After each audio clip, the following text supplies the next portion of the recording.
Keep yourself in the loop of everything football on the Golden State Media Concepts Football Podcast. The latest news on and off the field, be it college football, Big Ten, SEC, Big 12, Pac-12, ACC to the NFL. We've got you covered. Listen to the Golden State Media Concepts Football Podcast.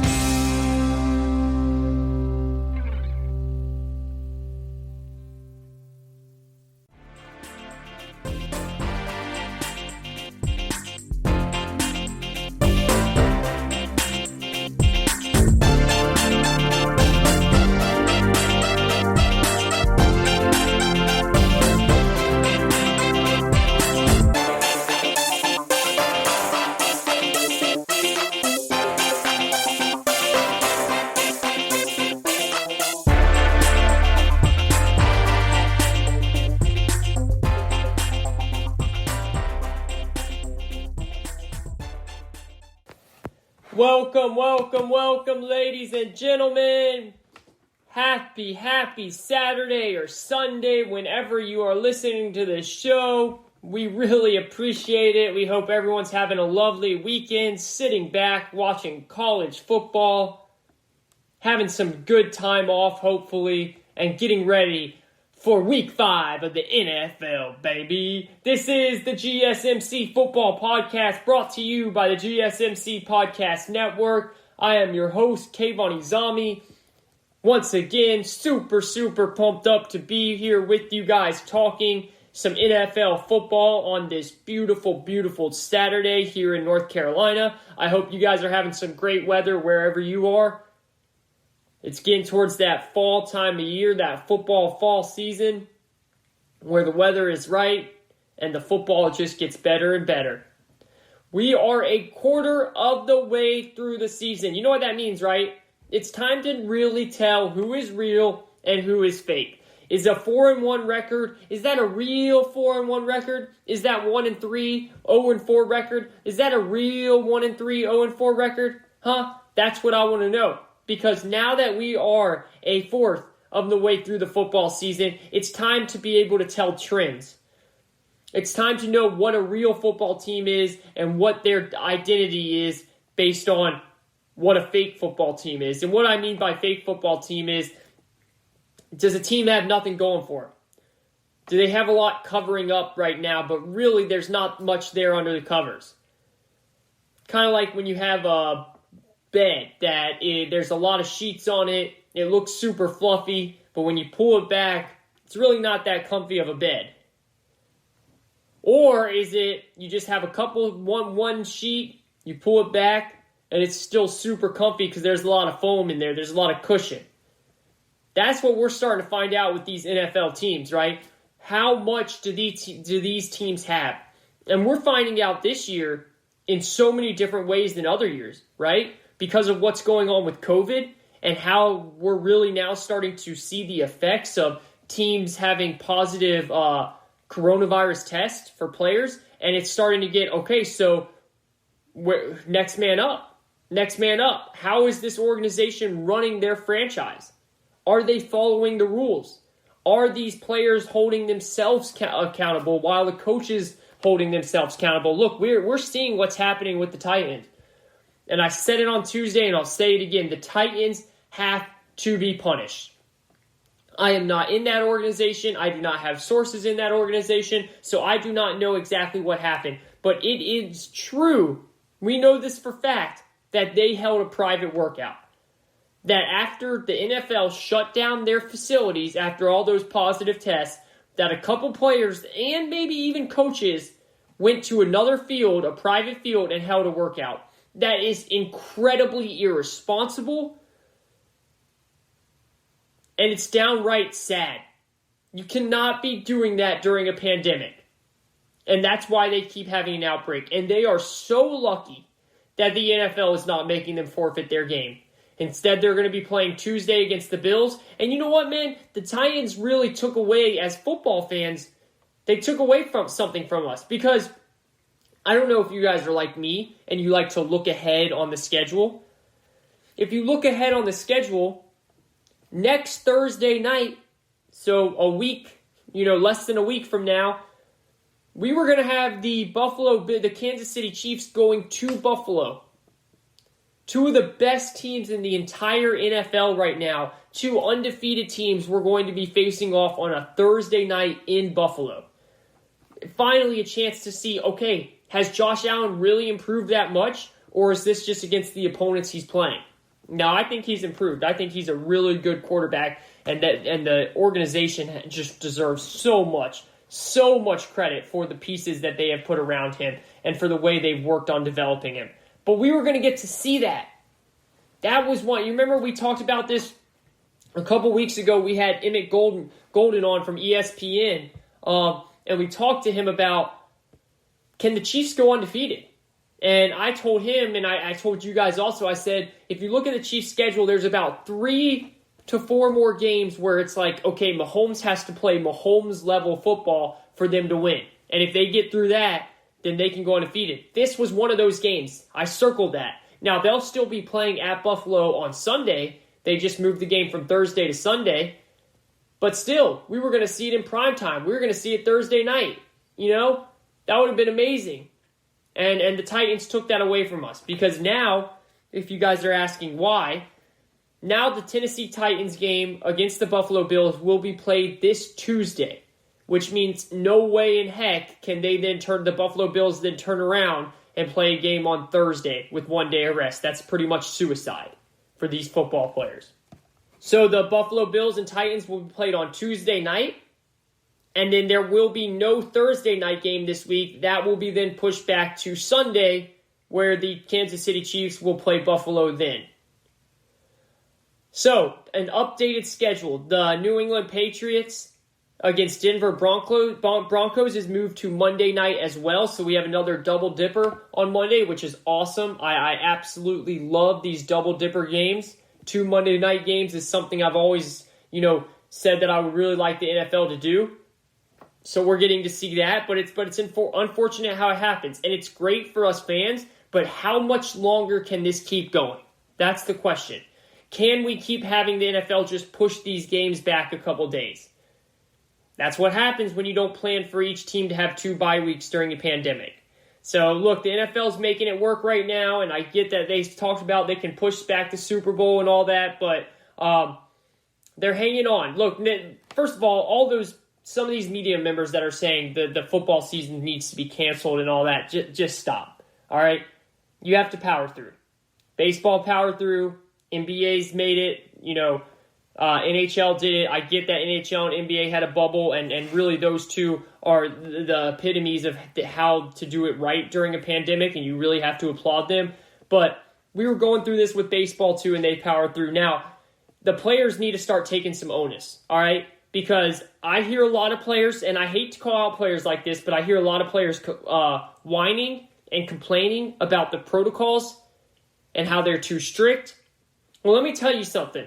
You had the option to opt out of the NFL season if you didn't think it was safe. You had the option to opt out of the NFL season if you didn't want to abide by the rules. You knew the rules. You knew that you can't go out or go see friends and stuff like even family members. It's practice and it's home.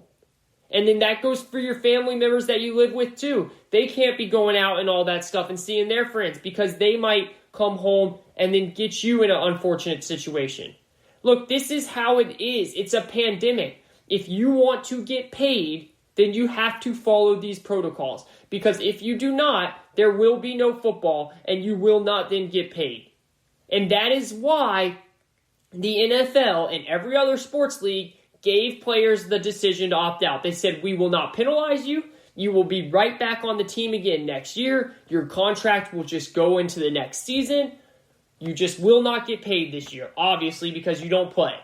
If you don't play, that means no money's coming in.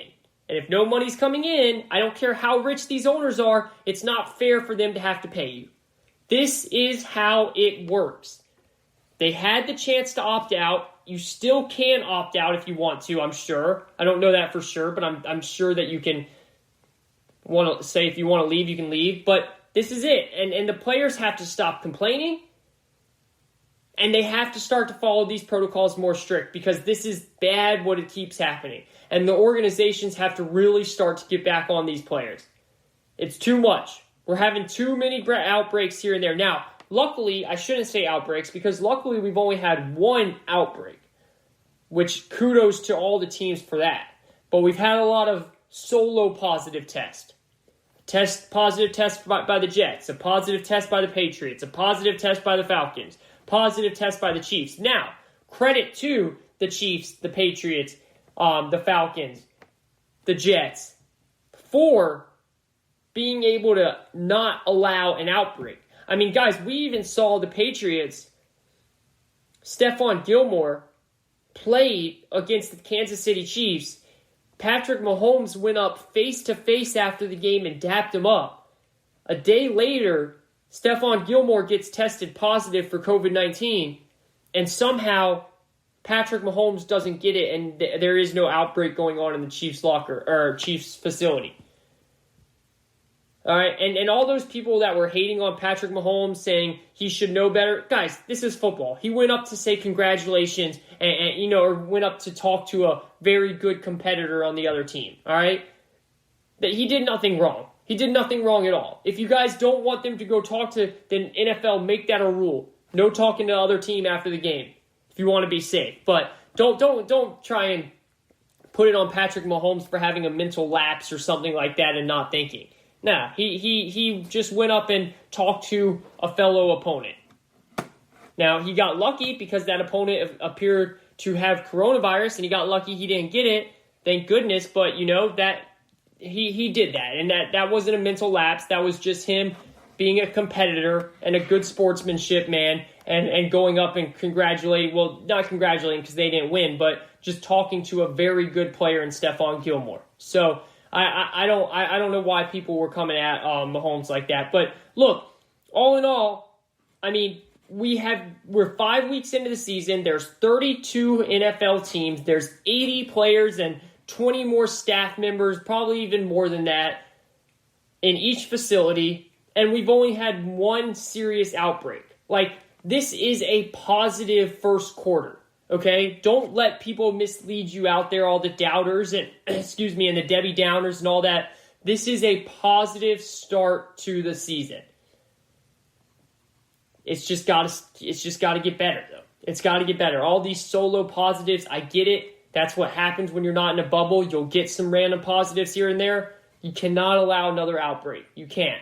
And the NFL has to punish the Titans in some way or somehow. And I don't think fining them is going to get it done. I think it's something that's got to hit home so that all these other organizations realize, whoa. We can't be doing that. And let's be honest, they're putting the Bills in jeopardy. I get it that there's no more negative tests coming in from the Titans, but we know how these things are delayed sometimes. Some of these Bills players might not feel safe playing.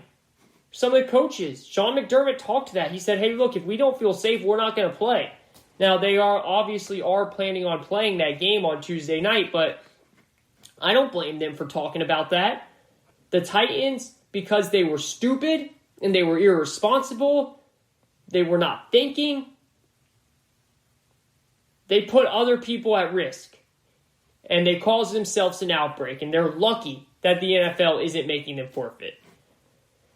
This is the GSMC Football Podcast. We've got a lot of great stuff on the show today. We are going to break it all down. We've got Emmet Weinman from GSMC Fantasy Football Podcast coming on segment number 3 and 4 to close out the show, talk about the best matchups for your fantasy football teams this week, who to play at quarterback, running back, receiver, tight end, defense. He will break it all down. I'm telling you, he has been on all season with his calls, so definitely stay tuned for that coming up quarter number 3 and quarter number 4. We are going to talk about some of the high matchups coming up this week. We're going to look into that Buccaneers-Bears game. Whew, that was a tough one, right? That was a tough one. I don't want to say I feel for Brady and the Bucs, but let's just be real. They lost that game. All right, the Bears did not win that game. They lost that game, and I'm going to say it again. The Bears are not a good team. Nick Foles is not a good quarterback. Do the Bears have a good defense? Heck yeah, they do. But do the Bears have a good offense? No. The only player on that offense that is special is Allen Robinson. He is one heck of a receiver. They have no run game. Their offensive line is not great. Nick Foles is not a good quarterback. He gets so streaky and gets on these little hot streaks. They are what we like to call a false 4-1 team. Now, to be 4-1 through 5 weeks, congratulations. You should win about 9, 10, 11 games. We'll see if that happens. But I'm telling you, keep your eyes on the Bears because I do not believe that they are a real 4-1 team right now. I mean, it took a lot for them to end up winning that game. It took the Bucs getting into field goal position or touchdown red zone position over and over and then settling for field goals. If they score a couple touchdowns there, this game is out of reach. It took them being up 13-0 and then letting the Bears come back and score and then fumbling the ball right before half in their own territory so the Bears could score quickly again. And then it took the mishap at the end of Tom Brady forgetting what down it is. And yes, he had a mental lapse. I don't care what he says. I don't care how he goes up to the podium and says that he should have went for less yards, not a chunk play and just got the first down. No, guys, he did not know that it was fourth down. He had a mental lapse. Now, could possibly Brian Leftwich, the offensive coordinator, said in his ear, "Hey Brady, it's third down, so just try and get a couple yards here, and then if we don't get it, we'll go again on fourth." Yeah, I could totally see that because that's not Brady for having that type of mental lapse. You don't usually see that, so I could see that. He could have been misled, or Brady just had a mental lapse. Look, is he the greatest quarterback ever? Of course he is. Many can say he's the greatest football player ever. But he's not in New England anymore, guys, and he is human. These things can happen. He got caught up in the moment. He didn't realize what down it was, and it was a mental lapse. It's like when J.R. Smith forgot the score, but that was an NBA Finals game, actually. This is just a regular season football game. The Buccaneers will be totally fine.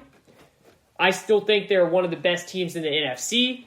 I think that they're extremely banged up right now. They don't have their second best receiver out there. They lost their best tight end. They have a lot that needs, Leonard Fournette is banged up. So they need to get healthy. They still have a lot that has to happen. The defense will get better. I think Todd Bowles is doing a really good job with them so far, but they'll keep getting better and better as they go. The Bucs will just be fine. And look, there's this question out there. Are we giving Brady a pass? Does Brady deserve a pass for what happened on Sunday night or Thursday night? No, he doesn't deserve a pass. He forgot what down it is. He had a mental lapse. He screwed up. He does not deserve a pass. That was his fault. And he's got to be better. And he's got to finish drives. Because the settling for field goals in a game with a good defense like the Bears have, it's not going to cut it. It's not going to cut it, especially when you guys end up making mistakes like that. I'm not panicking, though. The Buccaneers are still a good football team. Brady is still a good player at the age of 43. He is making Drew Brees look bad, to be honest with you. There's no other way to put it, because he's at 43 and he can still throw a beautiful deep ball while Brees is at 41 and he's having a really hard time getting the ball, 15 yards on average down the field there.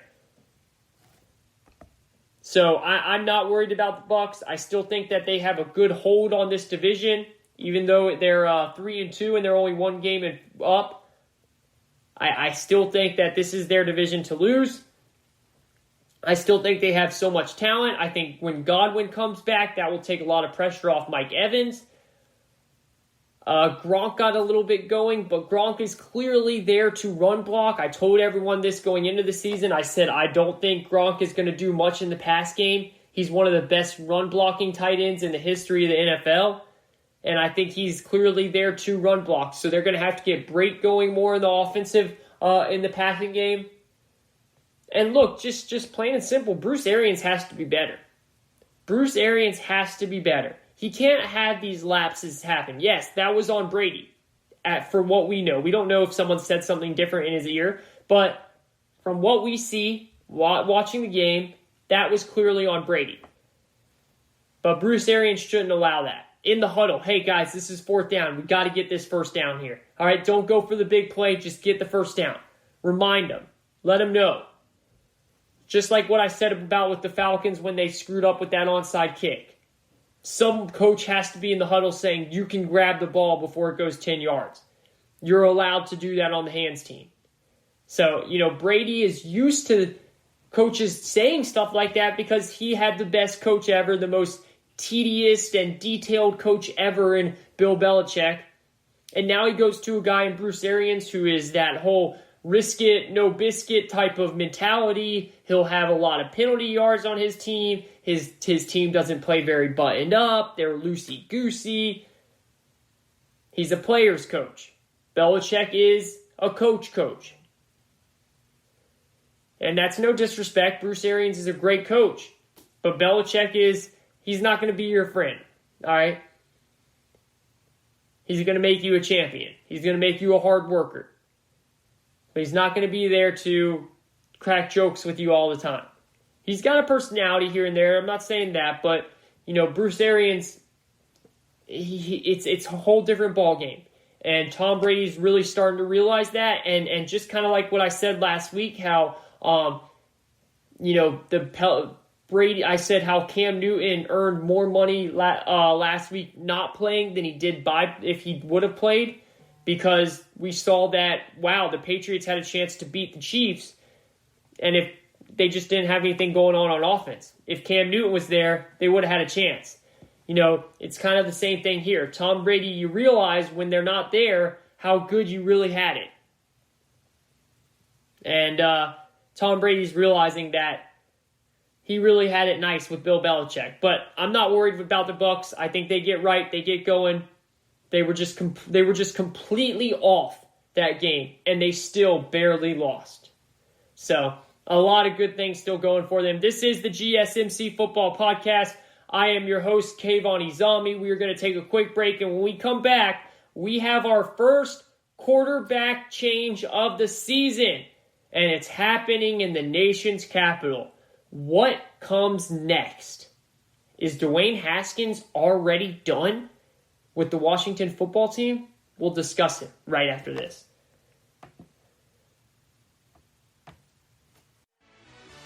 Are you looking for help for your fantasy football team? Check out the GSMC Fantasy Football Podcast. Get today's best advice on who to start, who to sit, even who you should draft. From sleeper picks to red-hot lineups, they got it all covered for you. That's gsmcpodcast.com/fantasy-football-podcast. We'll cover traditional leagues, dynasty, PPR, even IDP leagues. When you need fantasy help, there's just one show to hit up. Don't forget to like them on Facebook and follow them on Twitter. Visit gsmcpodcast.com for more info.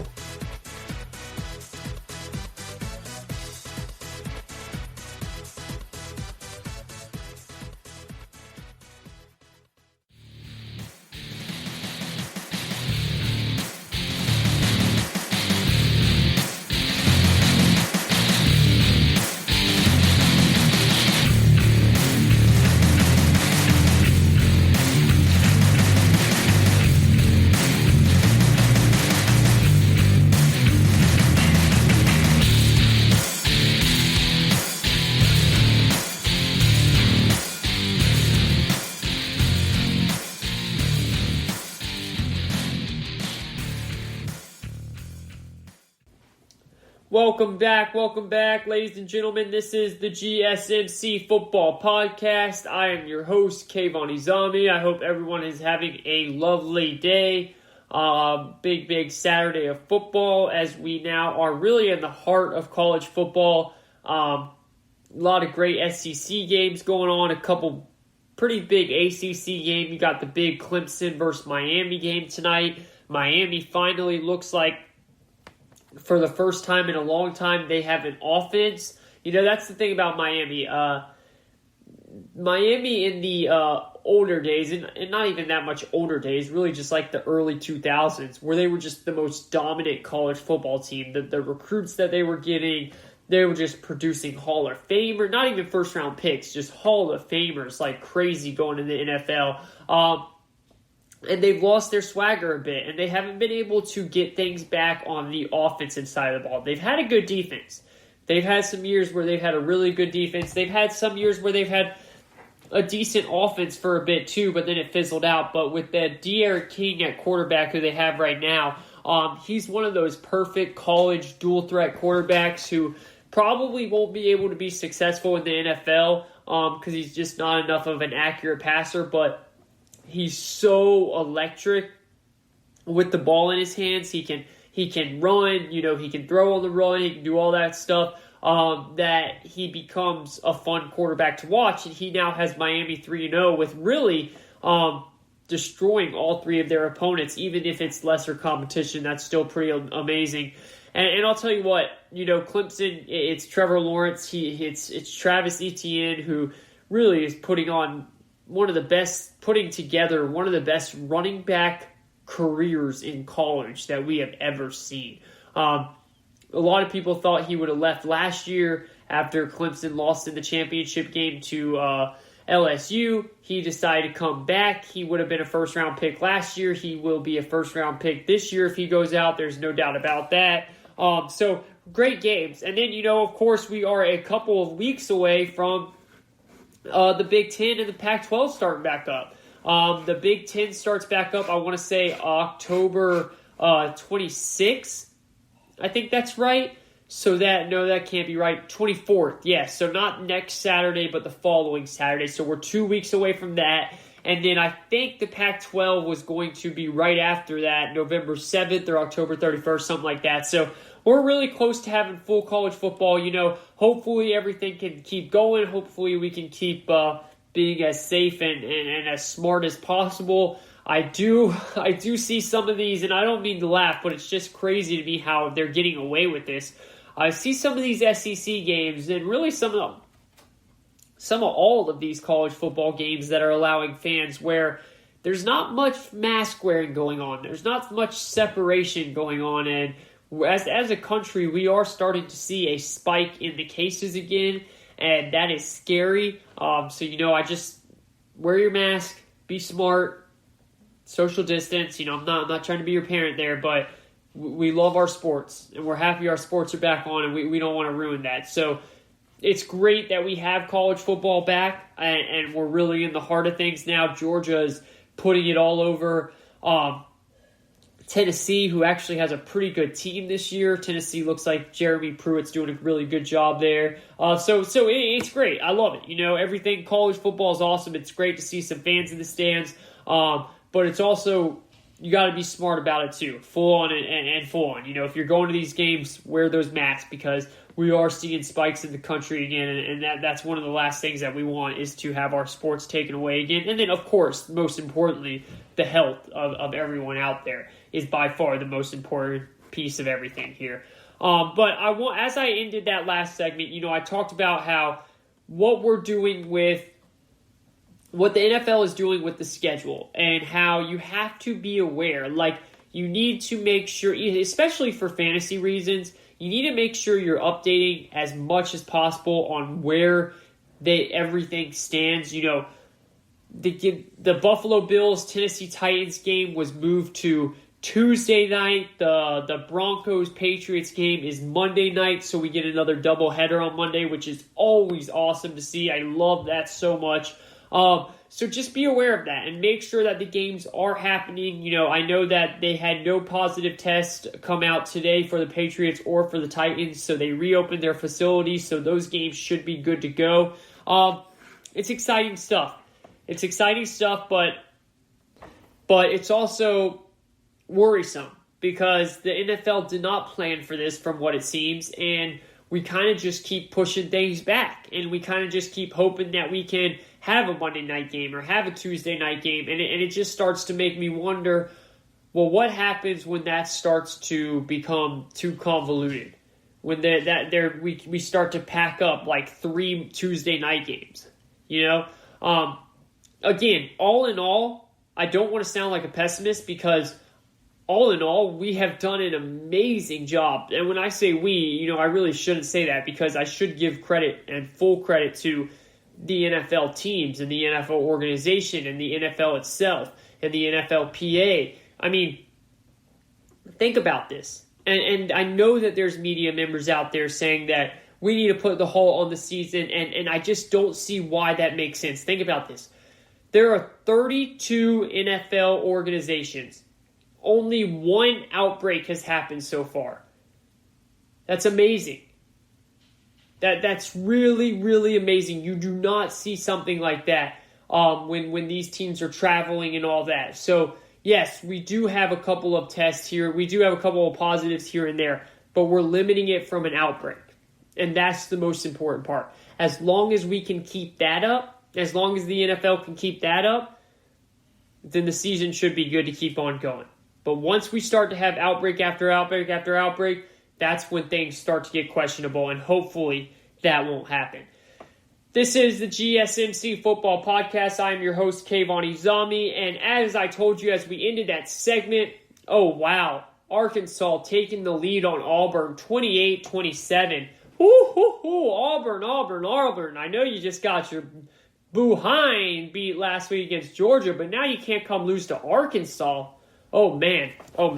All right, so as I ended the first segment, we officially have our first head coaching fire, right? We also have our first quarterback change. We are a quarter way of the season. We've got our first of each. Which one should we start with? Let's start with Billy O'Brien. Oh, Billy O'Brien. Forget about Black Monday. Forget about November. I mean, seriously, the first coaching change 4 weeks in, Billy O'Brien is out in Houston. And we feel for him. We never want anyone fired. That's the last thing we wish for. And we talked about this a little bit on Tuesday. And, usually when a coach gets fired, you start to hear some things later on about what was really going on in that organization, right? About, this is why it transpired to where it is. And we didn't even have to wait an extra day, really, before we got the juicy drama about J.J. Watt and Billy O'Brien butting heads and having a heated exchange during practice and all that. And, again, we talked about it last show, but you just can't make the moves that O'Brien made and expect to keep your job if you start the season bad, right? That just can't happen. Bill O'Brien, the GM, got Bill O'Brien, the coach, fired. He mortgaged the entire team's future for the here and now, and that's cool and all when you have a quarterback like Deshaun Watson. It is. But you better win. I mean, look at the Rams. The Rams mortgaged their future. They didn't have a first-round pick last year. They won't have a first-round pick this year. They're strung up in cap. I mean, they have no cap left. They've signed nearly everyone. They're spending millions of dollars. But guess what? They started out the season 3-1, and really, they're one terrible pass interference call away from going 4-0. They're winning, so it's okay. You can't go winless through 4 games after making those types of moves. And that's what happened. And that's why he got fired. And now longtime defensive coordinator Romeo Cornell will take over as interim head coach. Cornell has been around the league forever. Anybody that follows the NFL knows who he is. He's been in there forever. So he'll be just fine as an interim coach. He won't obviously be their full-time head coach or anything. And we'll see how the Texans decide to finish this season. It will be up to the players. To decide how they want to come out and finish this season. But it will be a hot landing spot come this offseason for a new coach. And I know a lot of people said, hey, I wouldn't want to touch that job because of no draft picks this year, or no first or second round draft pick this year, no cap money to spend. But you have a quarterback. And that's the most important thing in the NFL. Usually when a coach gets fired, it's because they don't have a quarterback. Sometimes there's a difference. Sometimes there's situations where they just don't live up to the expectation with the quarterback they have. But also you have to worry about not even having a quarterback. This situation, you have a quarterback, and you have a young quarterback, and a young quarterback that just recently got signed. So don't tell me it's not going to be a highly coveted job. It's going to be a very highly coveted job. And that's just how it is. When you have a guy like Deshaun Watson, that's a game changer. And you will hear the name Dabo Swinney come up, and it makes sense for sure. Dabo coached Watson in college. They won a national championship game together. They're extremely close with each other, but I don't see Dabo leaving Clemson. He has built something real special at Clemson, and I think he wants to see that out a bit longer at least before taking a leap in the NFL if he decides to do that. I could be wrong, but I think Dabo loves Clemson. I think he truly enjoys coaching college football, so I don't see that happening. Now, the guy that makes a ton of sense to me is Josh McDaniels. Josh McDaniels makes a lot of sense to me. I know that Eric Bieniemy is a hot name as well, and I think Bieniemy definitely deserves a coaching job, a head coaching job, and I think he would be a good fit with Houston as well. But you have to look how an organization hires in its past. You have to follow the trends. And the Texans love to bring on guys from the Patriot organization. Bill O'Brien came from New England. Mike Vrabel started his coaching career in Houston after coming from New England. The front office is built by former New England staffers. If Josh McDaniels wants this job, I could see him being the first one the Texans really reach out to. And again, I think Eric Bieniemy with Deshaun Watson is a great fit too. They need someone that is going to come in and bring a spark to that offense. So now that DeAndre Hopkins is gone, the offense has become stagnant pretty much, right? So they need someone that is creative, someone that will come in and bring some uniqueness to the offense. And it's going to be interesting to see where that goes. And we'll follow that along as we do. But I do think this is a popular coaching spot. And I think it will be a big one for coaches to come look at. And again, I think Dabo Swinney's name will come up. But my best bet is take a look at Josh McDaniels. He's been waiting a long time, and he could wait and see to eventually surpass Bill Belichick and just take that New England coaching job. But there's a lot of connections between the Patriots and Houston. And Josh McDaniels said before he takes any type of head coaching job, he wants a surefire quarterback. Well, he has one in Deshaun Watson. So look out for that one. Definitely look out for his name and Eric Bieniemy's and others. So we got our first head coaching fire, and now we move to our first quarterback change. That's right, the Washington football team has decided to bench Dwayne Haskins and bring in Kyle Allen as the starter. Now, just a quick refresher for those that don't remember, Kyle Allen was on the Carolina Panthers with Ron Rivera when Rivera took the coaching job with Washington. He brought Allen over with him. So he clearly likes Allen. And now let's also remember this. Haskins is now in his second year in the NFL. And he was drafted last year in the first round by a different regime. That's very important. By a different regime. Remember, Ron Rivera inherited Dwayne Haskins. Ron Rivera did not draft Dwayne Haskins. So he inherited him. So when you look at it that way, and this is one thing that I really really don't like the way with what this has become in the NFL.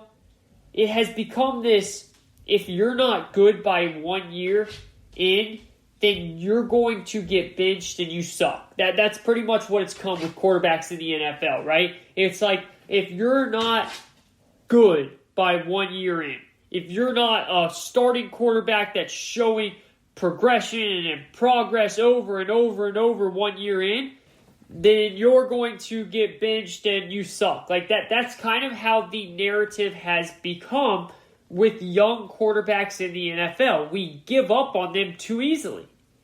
We have zero patience for developing a quarterback anymore, it feels like. For giving them time to acclimate to the NFL. No, that it's not that anymore. That's completely out the window, it feels like. And it's unfortunate. And I know what is happening here. Clearly Ron Rivera is looking at the NFC East and saying, Okay, somehow we are 1-3 right now, and we're a game out of first place. Like, what? So, wait a second, coaching staff. Wait a second, players. We have a shot to win this division. So he sees the situation, and he thinks Kyle Allen gives them a better chance because he knows the system already. Because, once again, Allen was in Carolina last year. But the big question is, what does that mean for Haskins? How much is this going to crush Haskins' confidence? See, I get that Rivera believes they have a shot to win the division. And look, the NFC East is so bad. I mean, it's so bad that they actually do have a shot. But let's be real. Kyle Allen isn't the long-term answer for this team. I watched Kyle Allen last year. He played the Falcons twice. I watched him many times. He is nothing special. We already know what Kyle Allen is. And at this point, it's a more polished he's a more polished quarterback than Haskins. I totally get that at this point. But everyone knows that Haskins is the one with the major upside. But it takes time. It's the NFL. But we don't want to give time, right? We're dumping these quarterbacks too soon. And look, it would be one thing if Haskins has come out and just played atrocious. I mean, throwing interception after interception after interception. He isn't doing that. Yes, he's made some mistakes, and yes, he hasn't looked very good at times. But that's why he is out there, so he can learn and get better from those mistakes. And look, the coaching staff deserves some blame here too. I went back and watched some of Haskins' games this year, and the game plan is very simple. It's crossing routes, it's screen routes, it's check down throws. This is the game plan that Scott Turner is putting out there for Haskins. It's uninspiring, it's boring. And maybe he feels Haskins isn't ready to open up the playbook more, but he is in his second year with his second coach. What do you expect? I mean, you got to try different things with this kid. He's a talented player. You gotta work with him. So this leads me to thinking it's a couple of things, right? Because when this happens, we have to. It's like a tree, right? You start. A tree usually goes up from the roots, right, and then it creates the branches. And when the tree is created, we see the lovely branches, we see the beautiful tree, but we don't really see the roots anymore. So you got to dig down to see the roots. So the question is, why is this happening? And to me, it's a couple of things. One is that Ron Rivera never liked Dwayne Haskins in the first place. He watched the film, and he didn't like what he saw from Haskins out of Ohio State, so he was looking for the first possible excuse to put Haskins on the bench. And I know most people would then come back at me and say, well, why would he take the job in the first place then? And my only answer to that would be because he likes everything else the team has. And he felt he could either develop Haskins or eventually trade him. Because let's look at this Washington team here, and let's be honest. They have a good, sturdy offensive line. They potentially could have a great defensive line. They have a young and up-and-coming stud wide receiver in Terry McLaurin. They have some decent pieces on the O-line. They have arguably one of the most, high-ceiling pass rushers coming out of college that we've ever seen in Chase Young. They've got a pretty good rookie running back in Antonio Gibson who looks like he's going to be a good player. And to top it all off, they're in a really bad division. By far the worst division in football. Overall, this is a good job. So that's why Rivera wanted it. Did he like Haskins? I don't know. We have no idea. But the good thing is, we will find out. Because if he ends up trying to trade Haskins, then we know that Rivera never wanted Haskins in the first place. Now, let's back up for a second, all right? Last year, he was the coach of the Carolina Panthers, right? The Panthers had a compromised Cam Newton at quarterback. He was injured. So they drafted pretty high last year. So you better believe they were looking at quarterbacks in the draft last year because they had an injured Cam Newton. which was the draft that Dwayne Haskins was in. So he watched Haskins' film. There is no doubt about that. He probably interviewed Haskins. He studied Haskins. And he might have not liked Haskins from the start. He could have said, yeah, he just isn't a good player to me. So then when you take the job with Washington, there becomes this bias, right? This thought process of, oh yeah, Haskins, I remember studying him a couple years ago when he was coming out of college. He just isn't going to get it done for me. So you're looking at that first opportunity to bench him then, right? Because you already come in with preconceived notions and thoughts about him. So you bring in, quote unquote, your guy, Kyle Allen. A guy that you clearly trust, which, by the way, was the QB last year for the Panthers that played pretty well at some points and pretty horrible at some points too. So that's why Rivera then brings him with him to Washington. I mean, he offered a 5th-round pick to Carolina for Kyle Allen. A 5th-round pick is a lot for a backup quarterback. So that right there should have told us, Rivera might be planning something.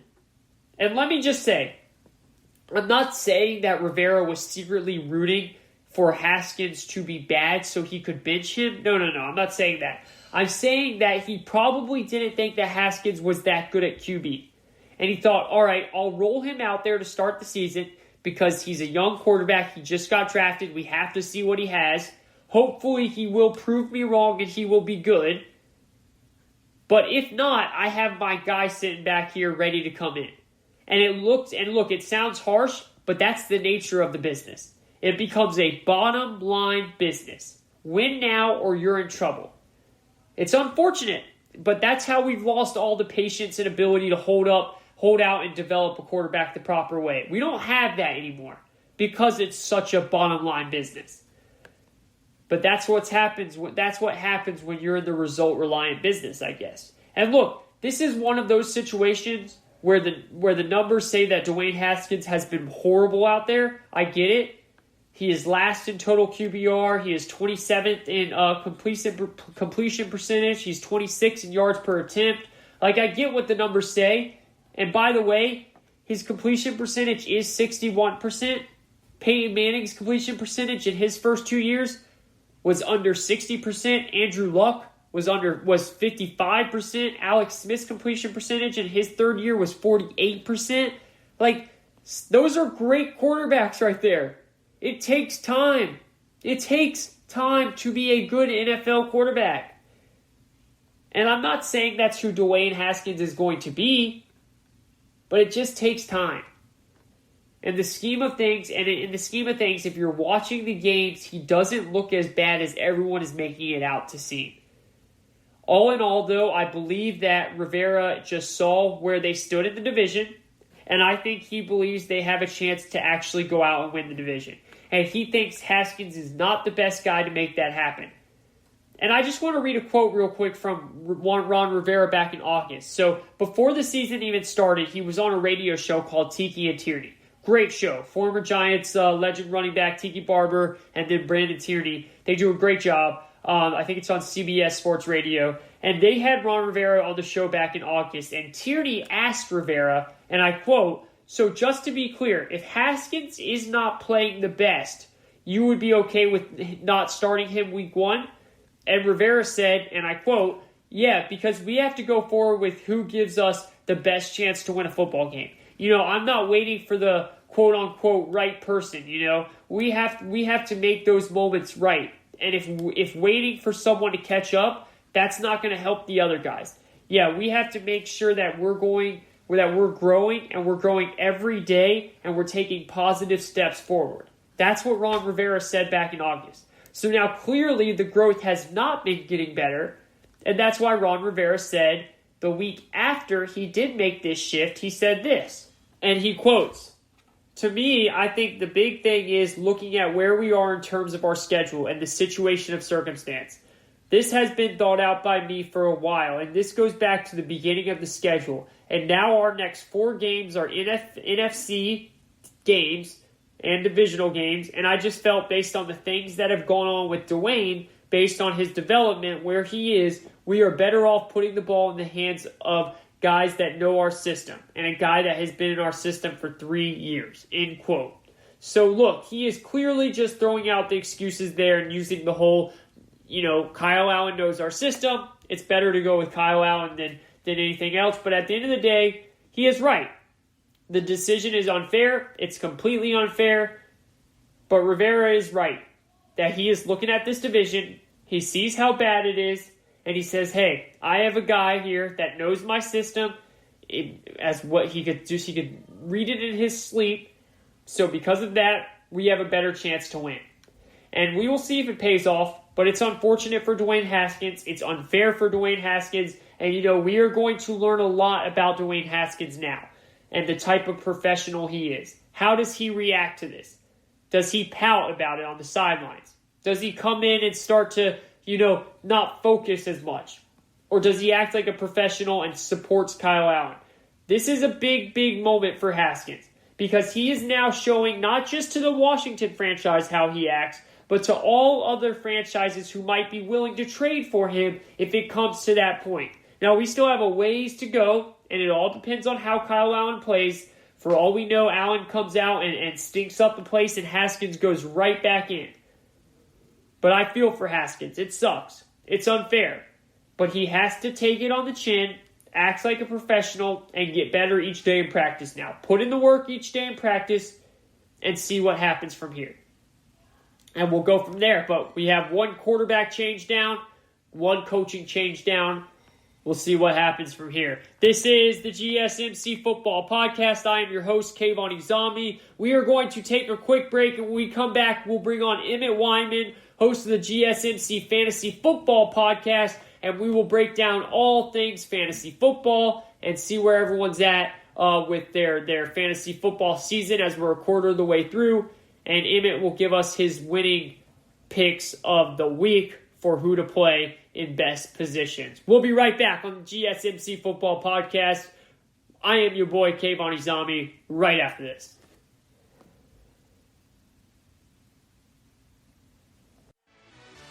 Check out the show that's built on the MMA. From the UFC to extreme cage fighting, they got the fights covered. Check out the GSMC MMA podcast. Get the latest news on past or upcoming fights. Join us as we talk to and about some of the biggest names in the MMA, past, present, and future. When it's the fight game, there's just one show to check out. GSMCpodcast.com/MMA-podcast. Don't forget to like them on Facebook and follow them on Twitter. Visit GSMCpodcast.com for more info.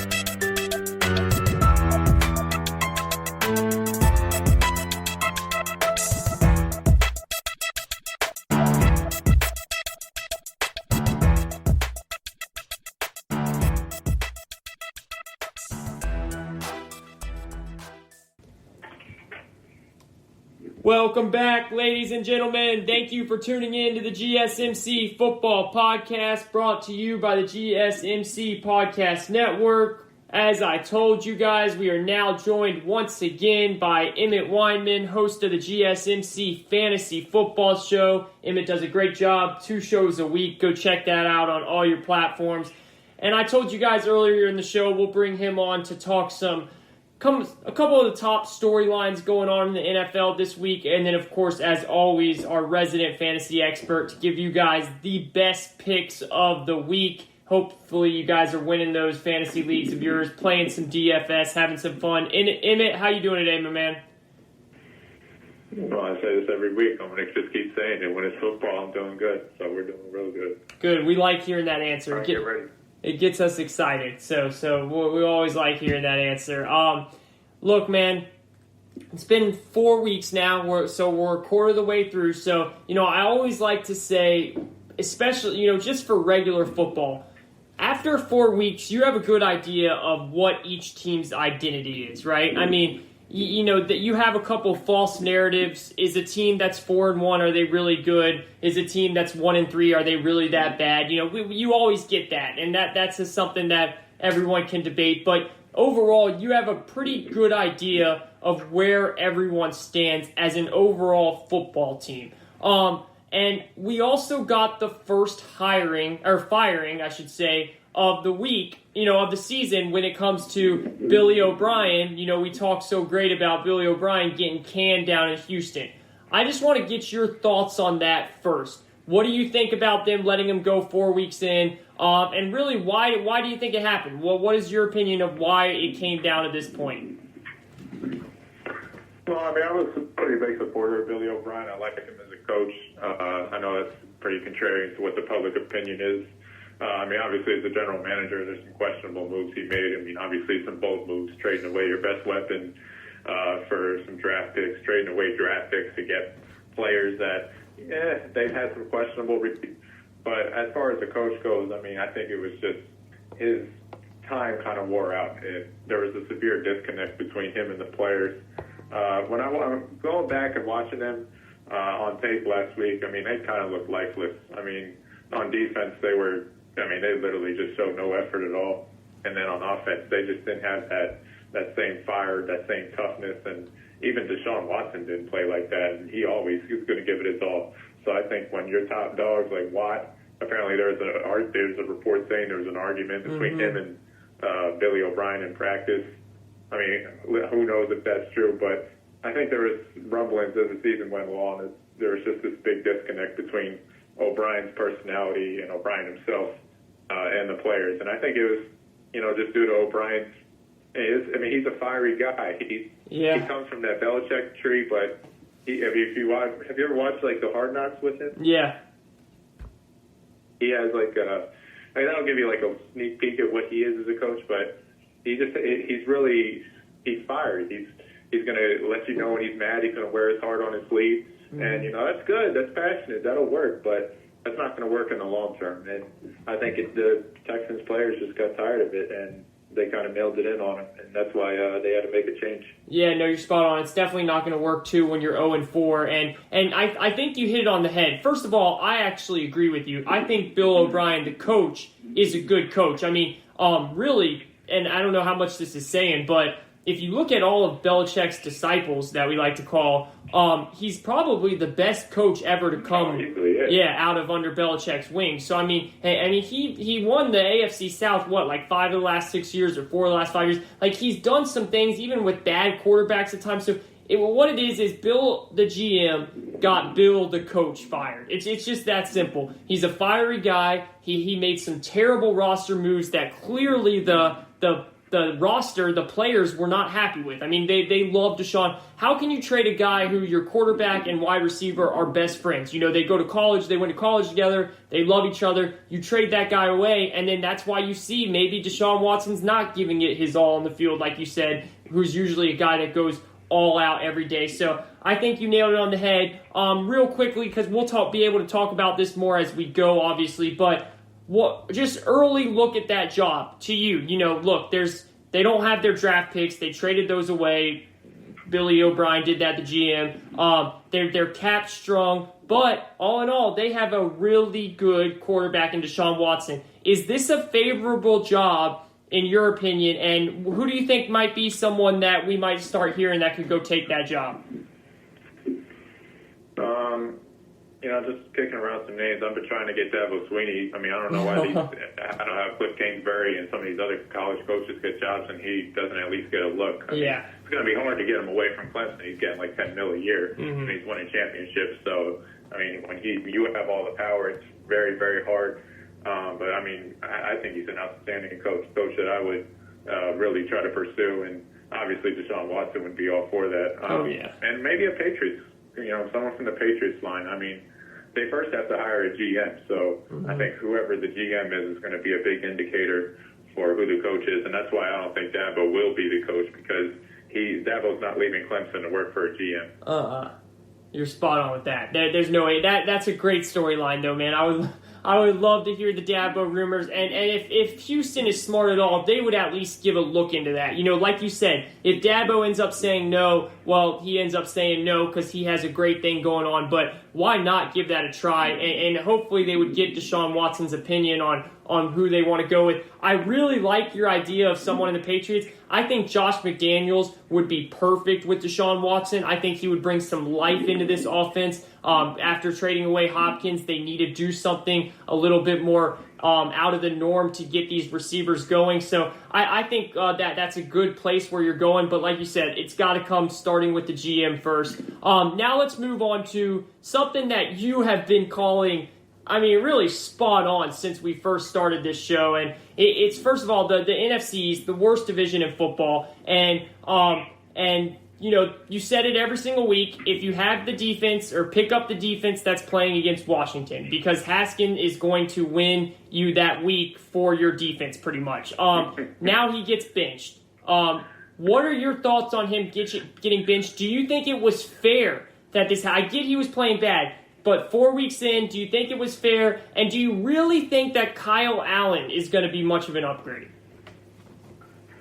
Well, I think Kyle Allen is Rivera's guy. He brought him over from Carolina, so I think it was only a matter of time whether he's going to take over. Now, I know there's a lot of people saying, it's not fair because he didn't have this, he didn't have that. The truth is, he's not good. He just he ain't good. I don't know how else to say it. Dwayne Haskins, I talked about this last week. He doesn't see the chess pieces moving on the board. He just can't envision what plays are supposed to look like on the fly. Just read defenses. He can't anticipate, which is the most important trait. And anticipation is basically seeing stuff before it actually happens. Mm-hmm. I just don't think Dwayne Haskins has that. And if you don't have that as a quarterback, you're not going to be good. And I know some people. You want to blame the situation. You want to blame the dysfunctional in the Redskins organization. You want to blame the football team, nobody for wasting his talent. You could say all that stuff, but I'm telling you, if you give him to Sean McVay, it's going to be the same result. So, and let's look at this stuff too. What have we been hearing out of the Redskins? I keep saying that. Yeah, it's going to be hard to get away from football teams. I don't know. I don't think that'll ever get out of my head.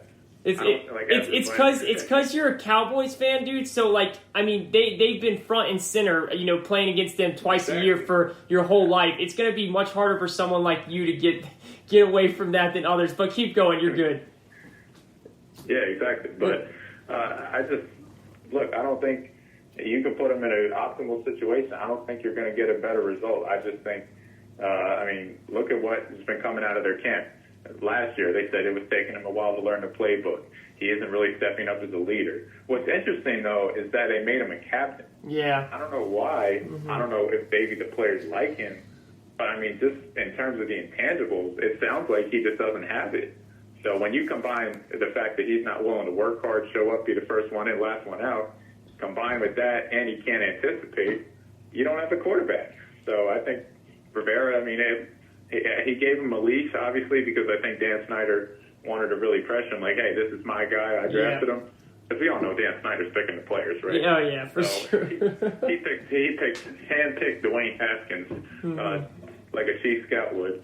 And he's basically saying, hey, Ron, give this guy a leash, be hard on him, coach him hard, see what we can get. And I think Rivera's sitting here like, look, this was supposed to be a throwaway season for us, but we're 1-3, and the Eagles are 1-2-1 and leader in the division. Let's try to go at least compete for a title with Kyle Allen. I think you're spot on with everything you said. And that's why I gave you credit. All right, you've been saying this from the start since we've had you. You said he's not a good quarterback, and it's just strictly been. And look, people don't remember this, but he only played 14 games at Ohio State. It's not like it's almost kind of like that Mitch Trubisky factor where it's because he has the size and the mechanics and all that stuff they like to say. Trubisky, both them, they played 12, 14 games in college. It's really hard to tell what a quarterback's going to be when you do that. And I think that, just like you said, Rivera is looking at this division.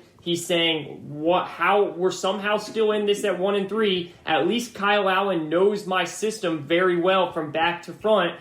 Let's give this a try and see what happens. I also heard him come out and say earlier that Alex Smith is still on the table. I do not want to see him get in. Like, if he gets hurt again, that would just... I just can't watch that, dude, you know? I worry about him severely. I worry about him really, really. I mean, his mobility is probably nothing, so I don't know what he has left in the tank, but I would if you're putting Alex Smith on that field, I'd be crossing my fingers. Yeah, it would give me anxiety like no other just watching that game because that was such a gruesome injury. But yeah, I mean, everything you said is spot on, and we'll see what happens from here. What the interesting thing is this, because you touched on it about how he is, like, is he a professional? Well, we're going to learn a lot about Haskins of who he is right now, because if he comes in, starts pouting, not being a team player, sitting on that bench, because right now he is also now showing himself for everyone else in the league too. Because if the Washington football team decides to move on from him, which could be the case because Ron Rivera inherited him, he did not draft him. He's got to show that he's a mature. He can sit on the sidelines. He can be a team player, and hopefully then someone will take a chance on him if he's truly done in Washington, which we'll find out as we go, I guess, right? Yeah, I mean, it's not looking good. But, I mean, you talk about, the pouting and stuff like that. I mean, I wouldn't be surprised if that's stuff that occurred already. I mean, that's, that negative energy will rub off on your team. For sure. And the intangibles are really important. But, I mean, not only you could be a starter and not have the intangibles, but when you don't have the intangibles and you can't anticipate, I mean, you're just a lost cause. There's not much that. That's just the truth. Yeah, no, you're right, man. It sucks to say, and the people that have been preaching, he's only in year 2. It's his second coach in 2 years. Like, what happened to giving quarterbacks time? Look, he's going to get another shot, whether it's in Washington or somewhere else. But when a QB isn't able to make the simple reads and the simple plays, and if he is out there pouting and bringing negative energy, doesn't matter how much time you give him. He's going to get benched as soon as possible, especially when the organization feels like they're still in it to maybe win the division. All right, let's move on here to the Thursday night game. The Buccaneers, they fall to Chicago. I honestly thought that they were going to win this game. I mean, dude, a lot of people are coming at Brady, and rightfully so. He can say whatever he wants. He did not know that it was 4th down. It's just that simple. He didn't know. I mean, I don't know if Brian Leftwich said in his ear that it was 3rd down, and he's then now confused about it, or if Brady just had a mental lapse himself. What are your thoughts on what happened with Brady, and do you feel like he is getting a pass when he should be getting destroyed after what happened to end that game? I mean, there's just too much collusion and confusion on the Tampa Bay coaching staff. Yeah. That's why I don't like Tampa. I just think they're a collection of talent, and that's not going to win games. I mean, they're this year's. Remember the Browns last year? Yeah. They got Odell, they got this guy, they got that guy. They're going to go to the Super Bowl. It's just going to all add up. I mean, it doesn't work like that. It just doesn't. And I think the Bucs are this year's version. I mean, they should have never been in that situation. No. You got to think of, I mean, they were up 13-0. They were rolling on them, and then they let them score easily, and then they fumbled the ball and let them get another score to go up 14-3 before the half. I mean, that's just inexcusable. I mean, that puts you in a hole when you were dominating the game. Yeah. And then, I mean, geez, they're so sloppy. I don't know if it's Brady's fault or not. I just think there's way too much confusion going on that staff. And then, I mean, Chicago, my God. I mean, Matt Nagy, he's running like 3 reverses. I mean, you're in Chicago. Knock somebody over, dude. Seriously. Dude. It's freaking pathetic. I mean, Matt Nagy is like the guy. I'm telling you, if he's the kid walking to school, if he sees the bully, he's going to walk 10 blocks right, 10 blocks north, and 10 blocks west just to get to his destination. I mean, he does not want to play physical football, and I just don't know how you do that in Chicago. I mean, Foles looked horrible. Yeah. The running game looked horrible. I mean, they won that game because Tampa handed it over to them. For sure. Honestly. There's no doubt about it. And even to touch on your point more, Tampa should have been up more than 13. Man, they settled for field goal after field goal after field goal. The whole point of bringing Brady in was to change those to touchdowns. Obviously take away the interceptions, and he's done that, but then change those to touchdowns. And the interesting thing about Tampa is it just looks so different from what we would see in New England, man. And, I mean, it's buttoned up in New England. These mistakes would never happen. And Bruce Arians is more of risk it, no biscuit, blah, blah, blah. I play for penalties. It just feels so like Brady is lost in this system because everything is out of whack.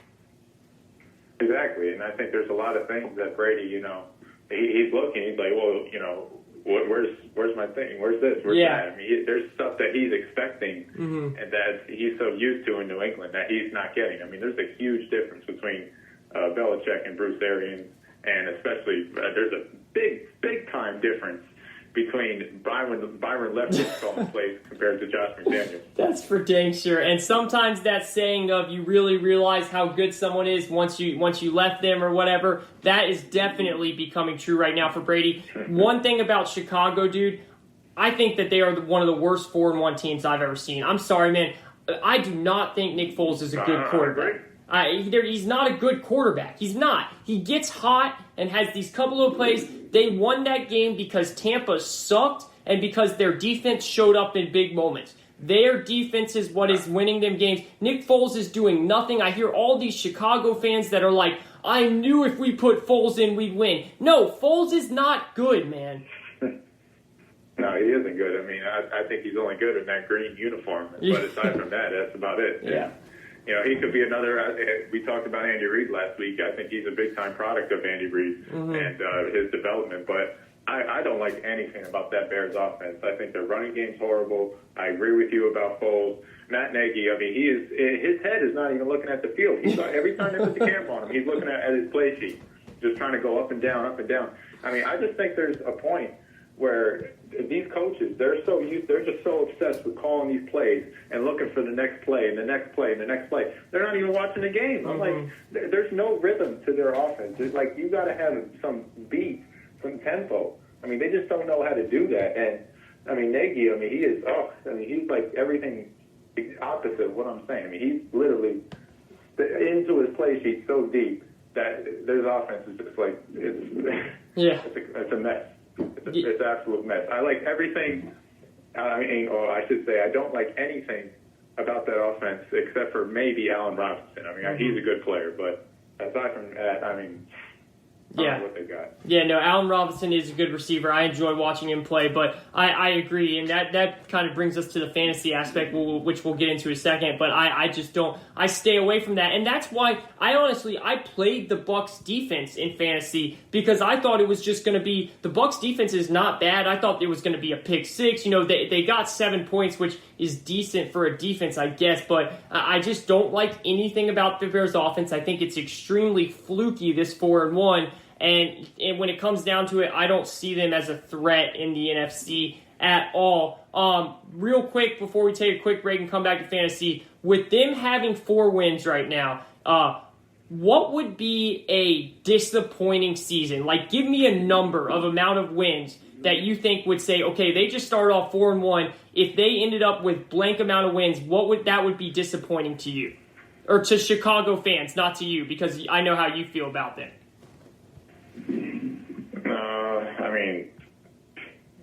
I mean, maybe it's 7 or 8, but I mean, do the math right now. That means they'd have to go 4 or 3-9 their next 12 games, which would 4 and 8. Yeah, I mean, they'd have to go on a pretty big slide. But I mean, if you're only going to put up barely 20 points a game, that could happen for sure. These could easily score 21 points on you, and it's not like you have that defense. I mean, I think it's still good. It's definitely not what it was a couple of years ago when they had Big Fangio. No. They still had some of their pieces left, but they're trying. I mean, Khalil Mack is still a dominant player, obviously. I know they signed Robert Quinn in the offseason. I mean, with him at the Cowboys, he's merely just a pass rusher. He can't really defend and run well. Yeah. So I don't know. I just don't know where to go. I mean, it'd be hard to see them go 4-8 from here, right? So yeah, no, I think you're spot on. I think if they went 4-8 or something like that, that would be extremely disappointing. When you have 4 wins through 5 seasons, you should win 10 games. I mean, you should. Now, I could see them not, because I think that this is a fluky team and a fluky 4-1 record, but we'll see what happens. We're going to take a quick break. When we come back, we'll dive into Emmet with all of his fantasy stuff for the week. Best quarterback, best running back, wide receiver, tight end, defense. We'll talk about it all. Get your fantasy apps ready to go, because he is going to help you win your week this week. We'll be right back on the GSMC Football Podcast right after this. Check out the show built around the women of MMA. From the UFC to the extreme cage fighting, we got the fights covered. Listen. It's the Golden State Media Concepts Women's MMA Podcast. The latest news of upcoming fights, discussions of previous matches. Join us as we talk to and about the biggest names in women's mixed martial arts, past, present, and future. When it's the women's fight game, you know where to listen to. The Golden State Media Concepts Women's MMA Podcast.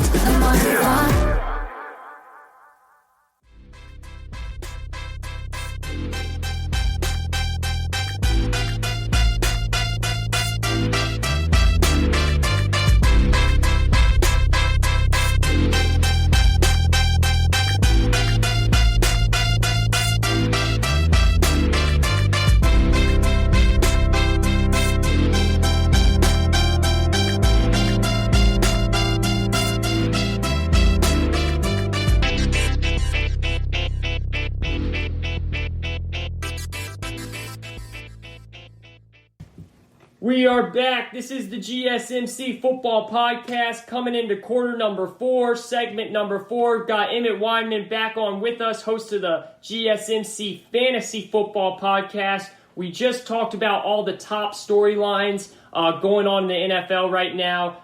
Really great stuff coming from Emmet about what he thinks about the Bill O'Brien firing. Dwayne Haskins, he's been on top of that from the start. And then we touched a little bit on that Buccaneers-Bears game. And now we're going to get into some great fantasy stuff. Emmet, first, before we dive into what we like this week, just, like quarter of the season in, just like regular football fantasy, what have you thought about it, man? Any big-time surprises from you when it comes to fantasy, or is everything kind of what you expected going on? I know fantasy is hard to predict like that, but just your overall thoughts of fantasy football now that we're a quarter of the season in.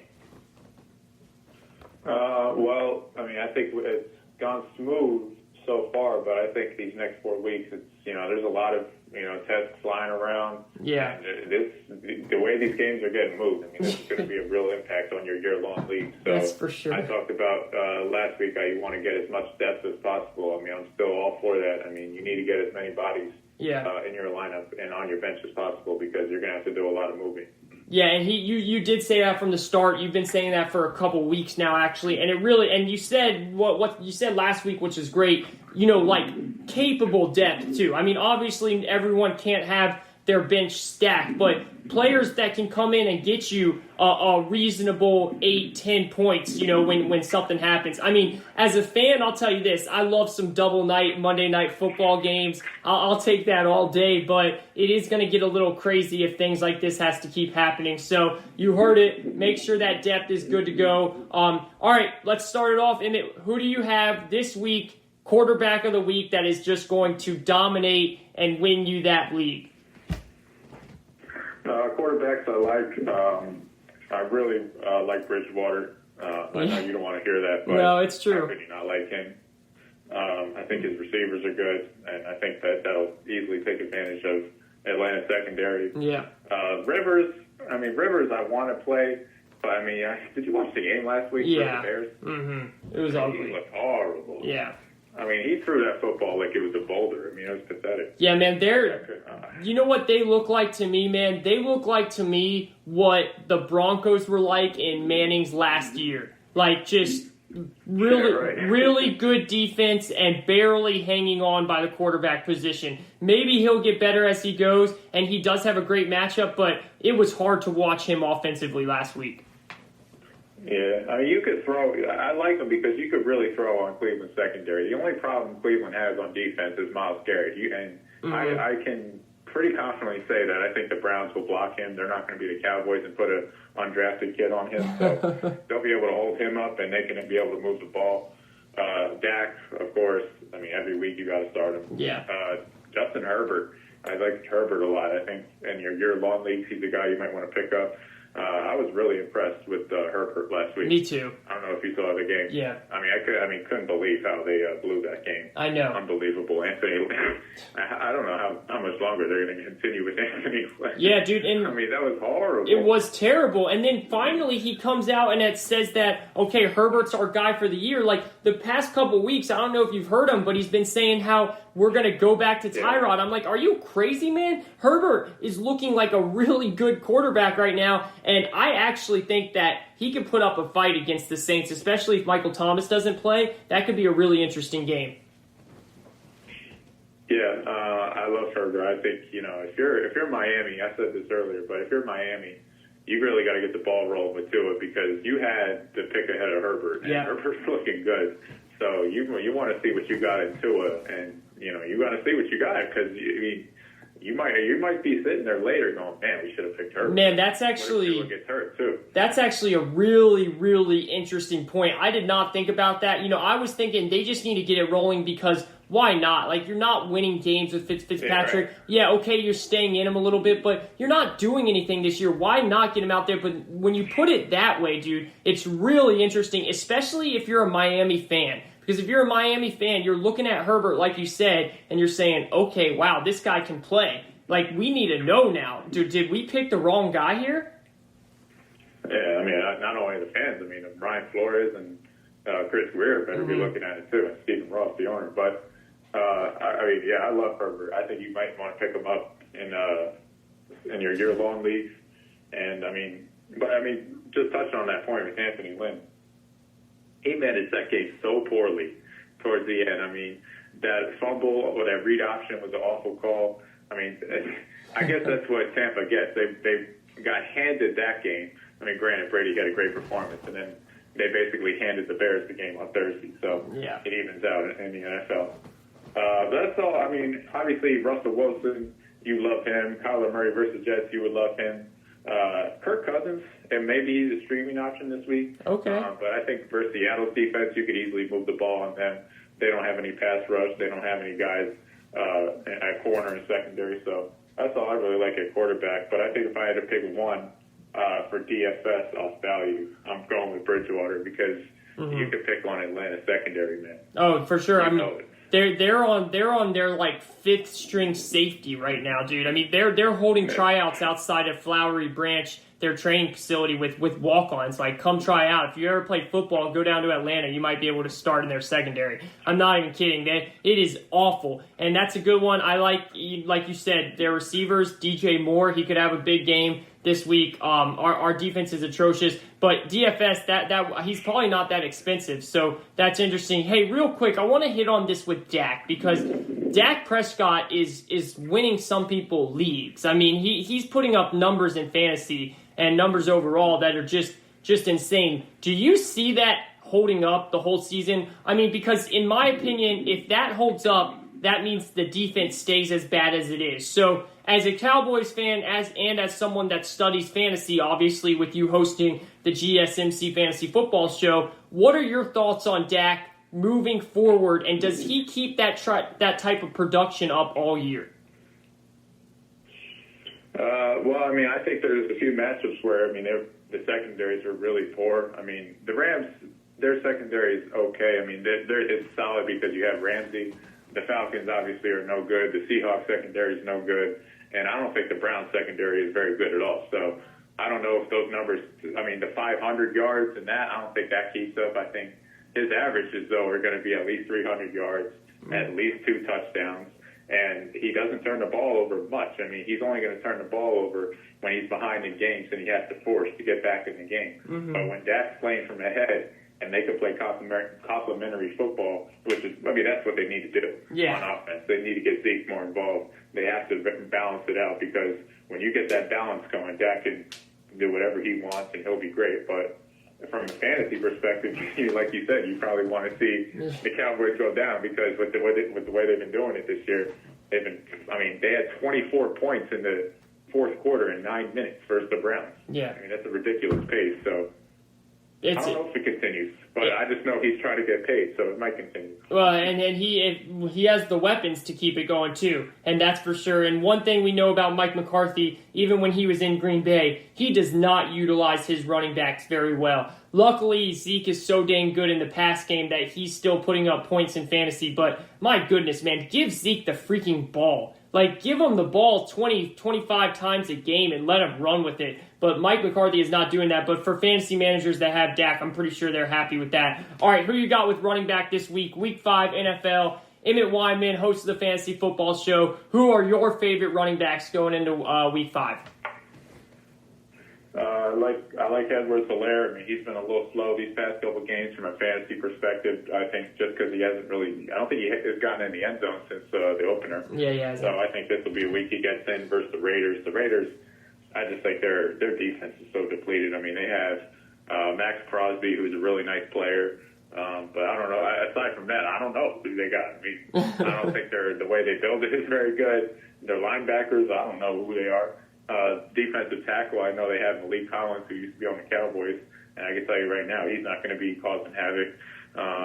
Cleveland Farrell, their guy they picked in the 4 overall, I think they're moving him inside. We'll see how that plays out, but I don't think they're going to be able to stop the Chiefs at all, ground or through the air, so I'd take Helaire because he can even get you receiving points. Mm-hmm. James Robinson, I mean, that's probably the breakout player of the year. Yeah. I thought I covered every single running back when I was doing my pre-draft and all the mock drafts. I've never, ever, ever skimmed through his name. Never. And out of nowhere, this guy, he's been doing good. He's been amazing. I was pretty impressed with him. Yeah, he's been amazing. His numbers are good. And he's making the most out of every touch he gets. Undrafted, so what a great story that is. Mm-hmm. David Johnson, I think they're going to really use him a lot this week. Jacksonville, they can't defend run to save their lives. The Jacksonville can't do anything on defense. Mm-hmm. They don't even. It's just with the way they're just trying to go up on offense and try to make something of it. Yeah. But I mean, on defense, they can't do anything. I think you have to. Any time you got players for Jacksonville, you got to start them. So I like David Johnson a lot. I think he'll get in the end zone.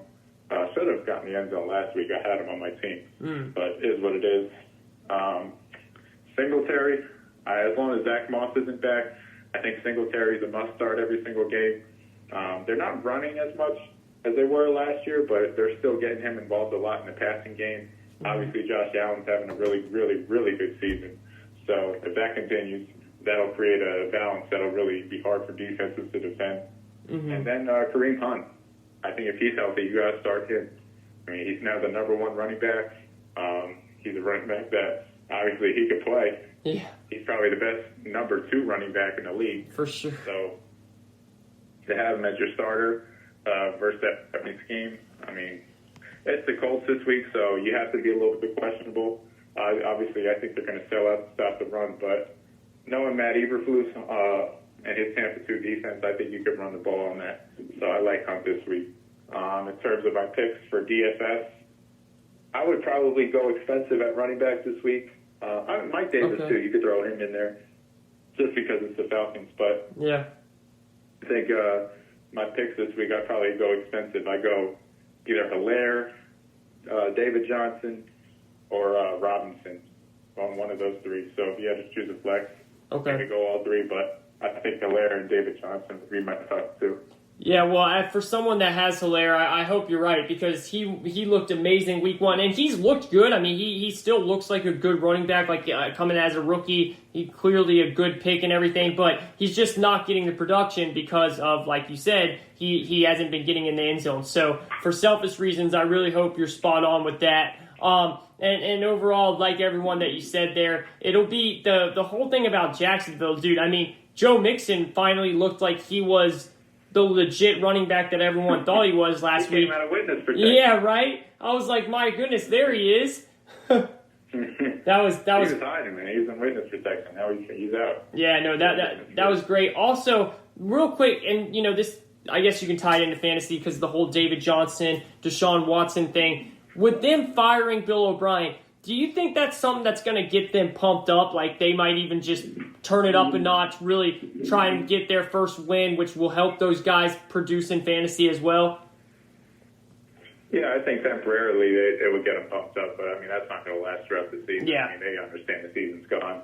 The real problem is though, not to shift topics, but the real problem is if you're looking at it from an executive point of view, you can't just mail it in. You just paid your quarterback, and you don't have a first-round pick. Yeah. So that's really hard to mail it in. So you expect them to try. I think they should easily beat Jacksonville this week. I have a pick on that game. I might get into later, but I have both David Johnson and Robinson doing really well. I think David Johnson. This firing will help him because I think Romeo, as a defensive coach, I know he's not calling plays, but he's going to want to slow the game down and try to utilize the running game a little bit more. So it could result in some more touches for him.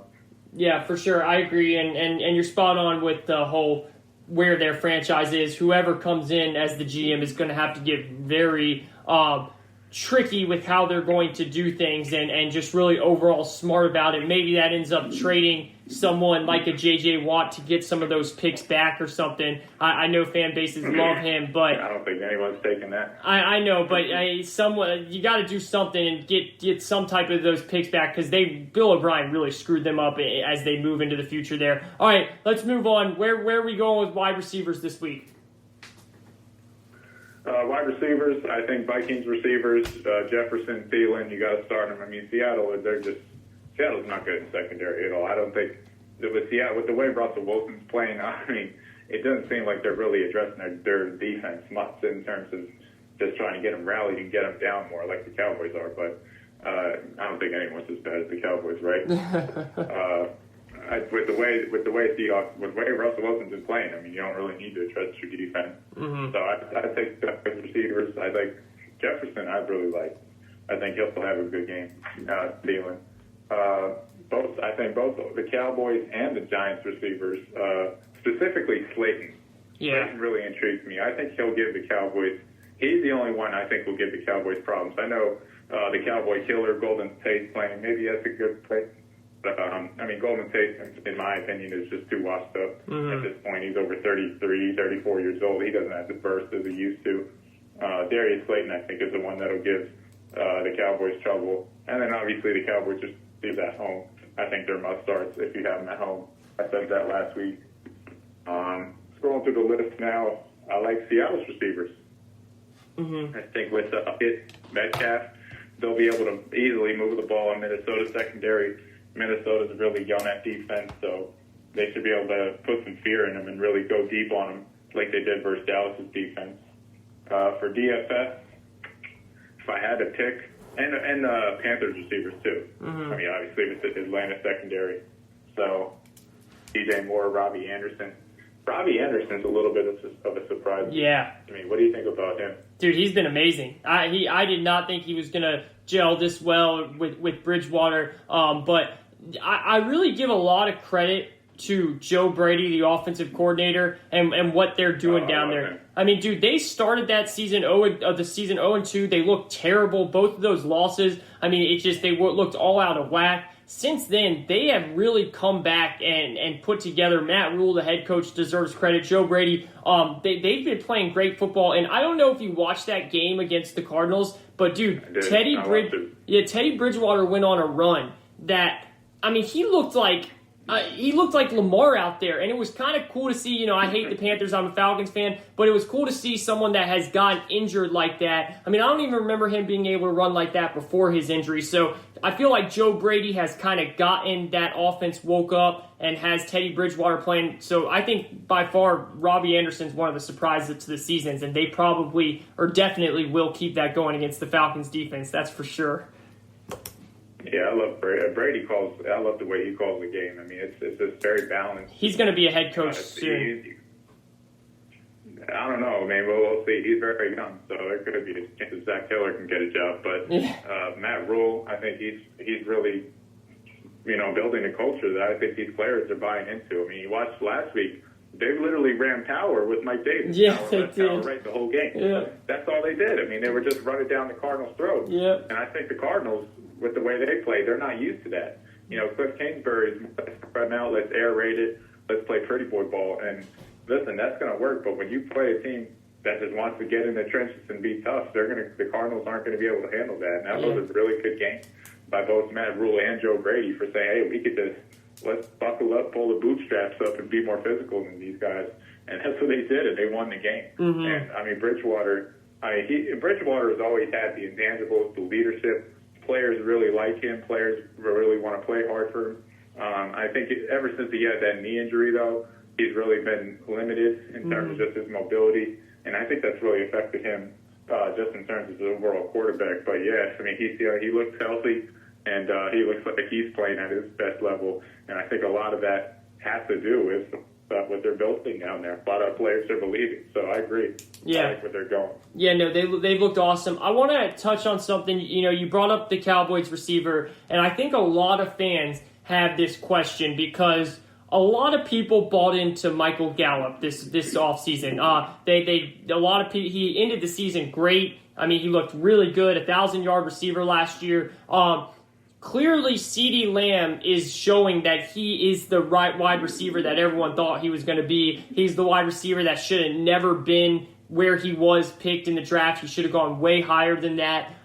Are you worried that it's time to start maybe letting Michael Gallup go? I mean, I'm sure not many people have been playing him, but is he even becoming drop-worthy in your opinion? Or do you see this turning around and he starts to get going a little bit? Well, I think a lot of it from a fantasy perspective is I think it's rather than, CeeDee Lamb outperforming Michael Gallup, it might seem like that. I think CeeDee Lamb, as a rookie, he's drawing the third best corner of someone's team. So I don't even know the third best corner in Atlanta, but do you think that will have any chance for CeeDee Lamb? No. So I think that's why you're seeing him, especially on that first play last week versus the Brownies when he was wide open on that play action. Mm-hmm. I mean, he's getting the third worst corner, so I think that's why he's getting so open. In terms of Gallup, I mean, I know it's situational with him. I mean, to me, in fantasy, I think he's a bench stash just because his upside's too much, and I like him too much as a player. But I could totally see why he's not a reliable starter, and I agree. I don't think he is at all. But his upside is too good. I mean, there's some games where he could totally just take over. That Seattle game. Exactly. I mean, he could totally become a threat that's just too much for defenses to handle. So I think there's too much upside to drop him, but I could totally see if he's not a every week starter. So I think that's why I classify him as a bench stash. Okay. Gotcha. All right, now let's move on. Tight ends. We got Emmet Weinman here, host of the GSMC Fantasy Football Show. You are listening to the GSMC Football Podcast with your boy Kayvon Izami. Emmet Weinman, who you got for best tight ends this week, week 5? Yeah, tight ends look pretty bland this week. I mean, Ian Thomas, Panthers tight end. I mean, just play the whole damn Panthers team. Just play the freaking everyone on the Panthers. DJ Moore, Robbie Anderson, Mike Davis, Teddy Bridgewater. My goodness. Ian Thomas. Get them all out there, man. Let's go. I mean, I don't want to go off topic, but I mean, watching that game, it's just like it's horrid. Didn't it look like some of the players quit out there? Yeah, for sure. Versus the Packers. For sure. It definitely looked like some of them quit. The offense was disgusting. Dirk Cutter should not ever be an offensive coordinator to save his life. I mean, dude, he is acting like it is the 1950s. Like, get modern with your offense, man. I don't see anyone moving before the play. Like, there's no pre-snap motion. The players on defense definitely quit. I think you're right about that. And I get it. We are down like a bunch of players, and we're injured like crazy in the secondary. You're still in the NFL. You shouldn't allow a wide open pass to Aaron Jones for a touchdown, or a wide open pass to Robert freaking Tanya for a touchdown. Like, you are in the NFL. I don't care if you're coming off the practice squad. You should be better than that. Yeah, I mean, that pass to Tanya, he could have caught a fair catch on that. And then the wheel route up the sideline to Jamal Williams. I mean, how is Jamal Williams getting that wide open? I don't know. But, I mean, it just seems like the leader. I mean, even Julio, when he got that hamstring, he just said, forget it. Yeah. I'm not coming back out there. He said it's not worth it. Ridley, Exactly. And then Ridley looked horrible. I mean, he was dropping the ball left and right. Matty Ice, I like Matty Ice, but I don't know what happened in that game. He just didn't look like he wanted to sling the ball. Yeah. So there's a huge disconnect going on there. That's why I want to just play every player versus the Falcons, because I just don't believe in them. Yeah. I mean, that's what I think it comes down to. But moving on for tight ends, Ali Cox, I think he's a sleeper. He's the guy who kind of emerged out of nowhere because of Jack Doyle's injury, and he really stepped up. He's one of those guys. I read about him. I read an article about him. He's one of those like Jimmy Graham types, basketball players. Okay. Became a tight end. So I think as a receiver, it's going to really help him with his athleticism, which is why he's getting a lot of red zone targets. I mean, this is, I think, 2 or 3 games in a row he's had a touchdown. And as far as tight ends, I mean, that's all you're looking for. Just give me my one touchdown, get it to about 10, 15, and then we're good. That's all I need. I mean, if you give me more, I'll take it, but just give me my touchdown, and that's all I need. And I think that's what Ali Cox is going to do for you, especially with Phillip Rivers, who's a very tight end friendly quarterback. Yeah, for sure. He'll always dunk it down. So I like him. Hunter Henry versus Saints. I mean, the Saints aren't good at covering tight ends at all. So I think Hunter Henry will have a good day versus them. With him, it's been about health. So when he's healthy, I think he's a really good player in fantasy. But when he's not, he can't do anything. So I like him, and I think I like Darren Waller versus the Chiefs. I think the Chiefs are going to try to play a game. I don't know how they're going to play defensively. I mean, you'd assume they're going to sell out and try to take Jacobs away, but the way Damian Harris ran on him last week, I don't know if they're going to be able to do that. So we'll see. I mean, I think Waller would definitely get some points, though, because even if the Chiefs start going up by 2, maybe even 3 scores, they're going to leave the middle of the field wide open and just play prevent and let the Raiders dunk it down, come back in the game. So Darren Waller will get his production. In terms of a DFS pick, I'd probably go, out of those 4, I'd probably go with Ali Cox, just because he's the cheapest, or one of the cheaper options, and the value you can get on him is pretty good. Mm-hmm. What about Eric Ebron, who's going up against the Eagles defense that has allowed Higgins to go off? Kittle just went insane last week. They've been pretty bad against tight ends. Do you think he's someone that you would take a look at in DFS? Yeah, I like the matchup. I mean, I had his name written down, but with him, I just don't like the player. That's why I didn't say his name. But I like the matchup. So for DFS, I would consider it if you're looking for a very cheap option. Yeah. Gotcha. Awesome. Love all that, and I love that you're talking about Darren Waller. I have him. He was amazing against the Saints, and since then, man, he has really disappointed me. I drafted him thinking that he was gonna. Go ahead. I have him too. I mean, he had a good game last week. He had that stupid fumble. I know. You can't do that. Nah. But, I mean, he's getting his targets, and there's a lot. I mean, the Raiders got to get healthier receiver. That's what's really killing his production. Mm-hmm. So everybody's putting 2 on him. I mean, even Belichick said he's one of the best tight ends in the league. And, I mean, if Belichick's saying that, you best believe he would. So, I mean, there's no way. Belichick doubled it the whole game. Yeah. There was no way. Like, he just said, look, we're putting 2 on Waller. Beat me with whoever receiver you got, and beat me with Josh Jacobs. That's what he said. I mean, he's not going to allow him to get going. So smart defensive coordinators are going to really put a lot of attention on Waller and not let him to get open and do his thing, because he is really a dynamic player. But the Raiders' injuries around him are really killing him, because they don't have any vertical speed. Yeah. They don't have Ruggs. They don't have Bryan Edwards. So it's really killing him in terms of opening up that offense. But I'm not really worried about him as a player. I think I love him as a player. Okay, cool. All right, defense. Who you got for your favorite defense week 5? Well, so we had our trend about fading the Redskins. I'm not gonna, or excuse me, the football team, but I'm not gonna back off from that trend. I'm gonna hold off. Let's say I'm gonna hold off this week, because I want to see what we're gonna get out of Kyle Allen. I mean, the Rams, I want to say you could play them on defense, but the Rams, I mean, they just looked horrible last week versus the Giants. Everybody, how do you barely beat the Giants? Yeah. That makes no sense to me. I mean, heck, maybe the same thing happens to my Cowboys this weekend. They barely beat the Giants, and I eat crow, but I just don't see how they're literally going tooth and nail with the Giants. It makes no sense. Yeah. I don't know how they do that. But I would say them if you have them. That's not a bad play. But I think our new team to fade is who else but the New York Giants. Okay. I mean, their offense is horrible. Yeah, it's Their so offense bad. is so bad. Jason Garrett, I don't know how you got a job. I mean, that is ridiculous. Mm-hmm. He's literally running the same offense. I say this on my podcast every day, every time I'm on. He's running the same offense that was with Troy Aikman, Emmitt Smith, Michael Irvin. He's running that same offense with Daniel Jones, Devontae Freeman, and Darius Slayton. You think you're going to get any production out of that? Literally, there's no motion. There's no confusion at all. Even the guys on the D-line know what the play is. I mean, it's ridiculous. Like, how do you – when there's bad design combined with bad quarterback play, always take their defense. And, Daniel Jones as a quarterback, I'm not going to really rip him and say it's a bust. I mean, it's early. It's 20 games. Yeah. And I know I know people say, oh, well, you said that about Dwayne Haskins. Well, just watch the tape. Yeah. But with Danny Jones, I mean, he literally stares at receivers. I don't know if you watched the end of that Giants-Rams game, but, I mean, when he threw that pick, he was literally staring at the guy.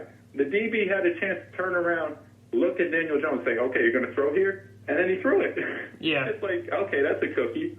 But, I mean, bad quarterback play combined with bad design, it's going to result in no production. And, look, I know people are not going to want to say, well, why would you take the Cowboys defense? They were horrible last week. Well, I mean, you can't get any worse than last week, right? That's for sure. That's a good point. In practice this week, I bet you they're fired up. I bet you they're not going to let the Giants do the same thing. I can guarantee you that. And I bet you they're going to turn the ball, force turnovers on Daniel Jones and put pressure on him because they're going to unload a lot of frustration at home, which is what they should have done last week. But I think they're going to unload a lot of frustration on the Giants. So I would take them as my defense of this week. All right, you heard it. Emmet Weinman, he said he's not fully going off Washington yet, but he's being a little bit smart here. He's saying, take a step back. Let's go up against the Giants in that old school Jason Garrett offense, and we'll see what happens from here. Speaking of Daniel Jones, he is their leading rusher, by the way, so that just says how good that offense really is. But this is awesome, man. That might be the worst offense I've ever seen. Yeah, it's so hard to watch. Here's a basic stat for you. 2 games in a row, the Giants haven't scored a touchdown. Jeez. Think about that. That's 2 terrible. games in a row, the Giants haven't scored a touchdown. Yeah.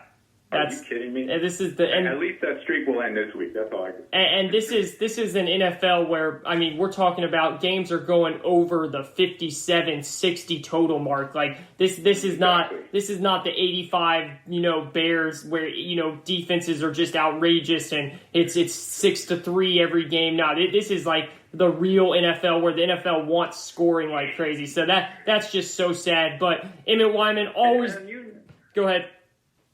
I was just going to add on, and like with Devontae Freeman, as a Falcons fan what he is. And yeah. He's burnt. Yeah. He's burnt toast. Yeah, no, he's basically trying to run him like he's Emmitt Smith. It makes no sense. Yeah, no, he's done, man. His injuries that have caught up to him, and he was a product of Kyle Shanahan. I mean, he was a hard runner before Shanahan really got him going, and then Shanahan got him the big bucks, and it's kind of just washed ever since.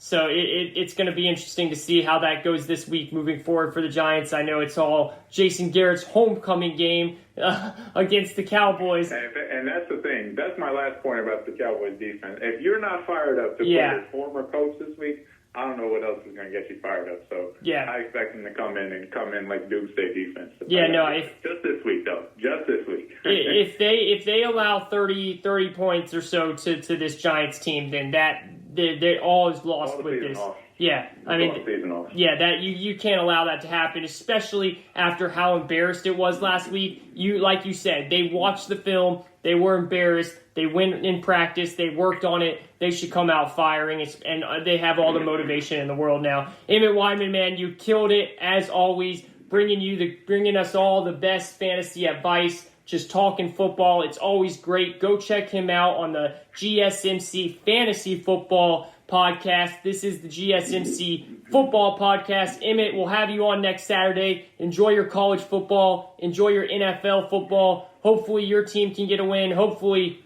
my team can get a win. We'll see if that happens. Appreciate it, man. Have a good one. No, you too, man. Yes, sir.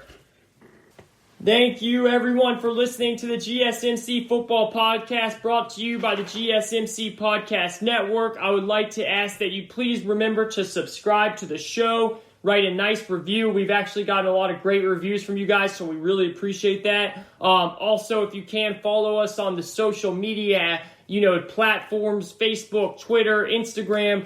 Thank you so much. We appreciate all of you guys that are listening. Have a great weekend of football. Enjoy it. And we will be back on Tuesday to break it all down. Week 5, baby, of the NFL. Thank you and have a good one. Tired of searching the vast jungle of podcasts? Now listen close and hear this out. There's a podcast network that covers just about everything that you've been searching. Hey! The Golden State Media Concepts Podcast Network is here. Nothing less than a podcast bliss with endless hours of podcast coverage. From news, sports, music, fashion, cooking, entertainment, fantasy football, and so much more. So stop lurking around and go straight out to the Golden State Media Concepts Podcast Network. Guaranteed to fill that podcast itch. Whatever it may be. Visit us at www.gsmcpodcast.com. Follow us on Facebook and Twitter, and download us on iTunes, SoundCloud, and Google Play.